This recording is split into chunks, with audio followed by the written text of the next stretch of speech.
أعوذ بالله من الشيطان الرجيم. بسم الله الرحمن الرحيم.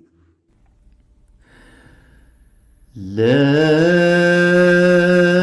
أقسم بهذا البلد وأنت حل بهذا البلد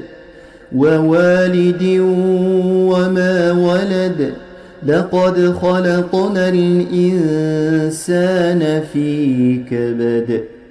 أيحسب أن لن يقدر عليه أحد يقول أهلكت مالا لبدا أيحسب أن لم يره أحد ألم نجعل له عينين ولسانا وشفتين وهديناه النجدين فلاقتحم العقبة وما أدراك ما العقبة فك رقبة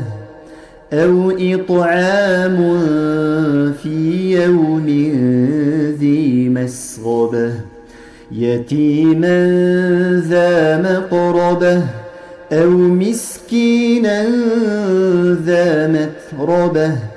ثم كان من الذين آمنوا وتواصوا بالصبر وتواصوا بالمرحمة أولئك أصحاب الميمنة والذين كفروا بآياتنا هم أصحاب المشأمة عليهم نار مؤصدة